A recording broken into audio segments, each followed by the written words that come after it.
أعوذ بالله من الشيطان الرجيم. بسم الله الرحمن الرحيم. يا أيها الذين آمنوا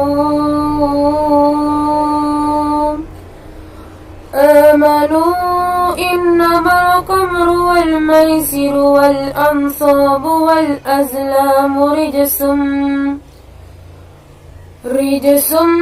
من عمل الشيطان فاجتنبوه لعلكم تفلحون.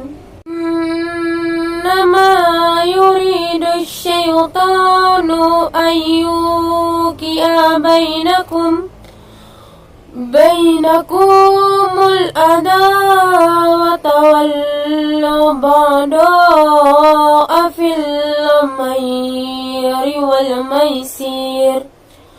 والميسر ويصدكم عن ذكر الله وعن الصلوات فهل أنتم منتهون. Hai orang-orang yang beriman, sesungguhnya kamar, judi, berkorban untuk berhala, mengundi nasib dengan fana adalah perbuatan keji, termasuk perbuatan setan. Maka jauhilah perbuatan-perbuatan itu agar kamu mendapatkan keberuntungan. Sesungguhnya setan itu hanya bermaksud menimbulkan permusuhan dan kebencian di antara kamu melalui kamar dan judi itu, serta menghalangi kamu dari mengingat Allah dan salat. Khamar adalah minuman yang memabukkan atau miras. Khamar dapat menyebabkan akal seseorang tertutup sehingga tidak dapat mengetahui siapa dirinya atau mabuk. Rasulullah Shallallahu Alaihi Wasallam menegaskan bahwa khamar tidak semata dari bahan pembuatan miras, tapi lebih dari dampak yang ditimbulkan, yaitu memabukkan. Khamar yang dapat membuat seseorang mabuk dan akalnya tertutup yaitu ganja, tua, arak, dan sejenisnya. Hukumnya adalah haram. Dampak orang yang meminum minuman beralkohol, aspek fisik, kesehatan fisik atau fisiologis. 1. Mengonsumsi minuman beralkohol dapat membuat seseorang menjadi mabuk dan menyebabkan seseorang mengalami sakit kepala, mual, muntah, serta nyeri pada bagian tubuh tertentu. 2. Berat badan menjadi naik karena minuman beralkohol memiliki kadar kalori dan gula yang tinggi. 3. Tekanan darah tinggi karena minuman beralkohol dapat memicu tekanan darah. 4. Menurunnya kekebalan tubuh dan tubuh dapat dengan mudah terserang infeksi. 5.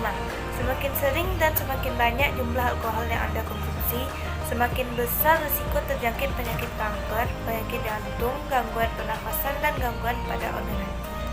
Dampak gangguan jiwa atau psikologis yang pertama adalah gangguan daya ingat. Gangguan ingatan biasanya merupakan awal yang menonjol pada demensia, khususnya pada demensia yang mengenai korteks seperti demensia tipe Alzheimer. Pada awal perjalanan demensia, gangguan daya ingat adalah ringan dan paling jelas untuk peristiwa yang baru terjadi. Yang kedua adalah orientasi, karena daya ingat penting untuk orientasi terhadap orang, waktu, dan tempat. Orientasi dapat terganggu secara progresif selama perjalanan penyakit. Yang ketiga adalah gangguan bahasa. Proses demensia yang mengenai korteks, terutama demensia vaskular, dapat mempengaruhi kemampuan berbahasa pasien. Yang keempat adalah perubahan kepribadian, merupakan gambaran yang paling mengganggu bagi keluarga pasien yang terkena. Kemungkinan mengalami perubahan kepribadian yang tidak jelas, seperti marah-marah dan meledak-ledak. Yang terakhir atau kelima, psikosis. Psikosis diperkirakan 20-30% pasien demensia tipe Alzheimer memiliki halusinasi dan 30-40% memiliki waham, terutama dengan sifat paranoid atau persekutorik yang tidak sistematik. Adapun cara menghindari minuman keras adalah sebagai berikut. 1. Mendekatkan diri kepada Allah Subhanahu wa taala dan selalu ingat terhadap tujuan hidup kita. 2. Menjaga diri kita dari hal-hal yang sekiranya merusak dan tidak berguna bagi diri kita dan orang banyak. 3. Dapat membedakan mana yang boleh dilakukan dan mana yang tidak boleh dilakukan. 4. Menanamkan sifat yang baik dan memberi contoh yang baik kepada anggota keluarga agar tidak terjerumus pada minuman keras dan pergaulan yang tidak wajar. Judi. Al-maisir artinya mudah, yakni mengambil harta orang lain dengan mudah tanpa susah payah atau yang sering disebut dengan berjudi. Sedangkan menurut Imam Syaukani, setiap permainan yang tidak lepas dari merampas harta orang lain atau merugikan orang lain dinamakan berjudi. Sehingga dari keterangan di atas dapat disimpulkan bahwa berjudi adalah suatu aktivitas yang direncanakan ataupun tidak dengan melakukan spekulasi ataupun rekayasa untuk mendapatkan kesenangan dengan menggunakan jaminan atau taruhan, sehingga yang menang akan diuntungkan dan yang kalah akan merasa dirugikan. Relatif perjudian bagi kehidupan pribadi dan sosial sebagai berikut. Pertama, berjudi termasuk perbuatan setan yang dapat merugikan pribadi dan orang lain. Yang kedua, dapat merugikan ekonomi karena ketidakpastian usaha yang mereka lakukan dan dapat menimbulkan kerugian dan permusuhan. Yang ketiga, dapat menyebabkan kelalaian dalam melaksanakan tanggung jawab. Yang keempat, tertutupnya kepekaan rasa manusiawi dan hilangnya rasa malu dan kasih sayang sesama manusia. Yang kelima, seseorang akan menjadi malas bekerja sehingga dapat melakukan hal-hal yang dilarang agama. Yang ketujuh, dapat menghancurkan stabilitas kerukunan dan keharmonisan dalam keluarga. Yang kedelapan, dapat menimbulkan kesedihan dan penyesalan di lahir hari. Cara menghindari perbuatan judi antara lain sebagai berikut. 1. Senantiasa beramal ma'ruf nahi munkar di setiap kesempatan. 2. Menginisialisasikan dengan jelas tentang bahaya judi. 3. Menindak secara tegas para pelaku perjudian oleh aparat yang berwenang. 4. Berusaha menghindari pergaulan dengan penjudi dan lebih banyak bergaul dengan orang yang jelas-jelas baik. 5. Senantiasa berusaha mencari rizki yang halal dan qanaah akan pemberian Allah Subhanahu wa taala. 6. Senantiasa beristighfar dan selalu memohon ampunan serta perlindungan dari Allah Subhanahu wa taala agar tidak terjerumus perjudian.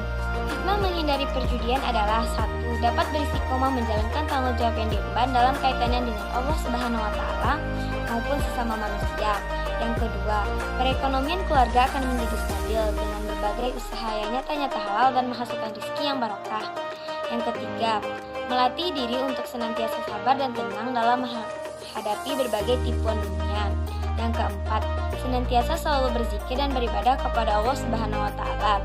Yang kelima, termotivasi untuk selalu mengamalkan agama atau berkarya bagi nusa dan bangsa. Yang keenam, kehidupan keluarga akan menjadi kokoh dan jauh dari persengketaan. Yang ketujuh, menumbuhkan perasaan malu dan kasih sayang antar sesama manusia sehingga tercipta perasaan damai dan bahagia. Tawuran adalah tindak kekerasan atau perkelahian yang terjadi antara sekelompok atau rumpun masyarakat. Faktor-faktor yang mempengaruhi terjadinya tawuran sebagai berikut. Faktor internal, kurang mampunya beradaptasi dengan lingkungan sosial membuat tekanan pada remaja yang mentalnya masih labil, masih dalam pencarian jati diri dan tujuan hidup.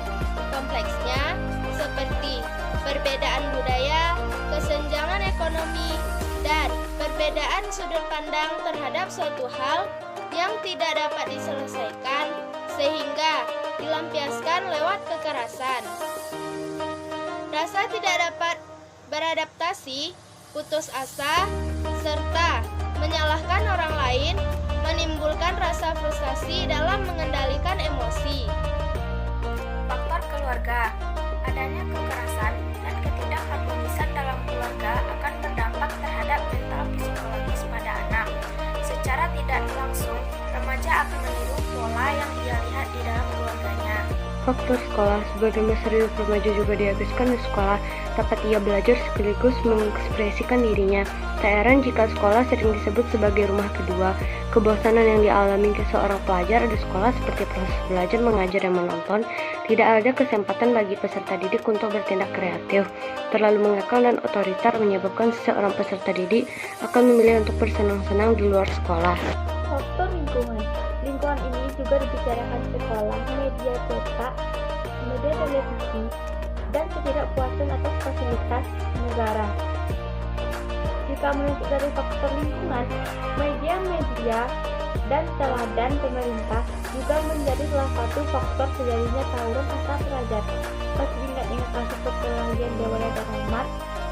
Media yang menampilkan dan oknum yang berbuat juga dapat dipersalahkan karena memberi teladan yang buruk. Cara mencegah tawuran antar pelajar. 1. Peserta didik diberikan pengertian untuk memahami bahwa semua permasalahan tidak akan selesai jika penyelesaiannya dengan menggunakan kekerasan. 2. Diadakan pendekatan khusus kepada para pelajar, terutama bagi yang mempunyai permasalahan. 3. Ilmu bela diri penggunaannya untuk menyelamatkan orang dan bukan untuk menyakiti orang. 4. Memberikan pelajaran ilmu sosial budaya agar bermanfaat untuk pelajar dalam menempatkan diri di lingkungan masyarakat. 5. Memberikan sanksi yang tegas untuk pelaku tindak kekerasan.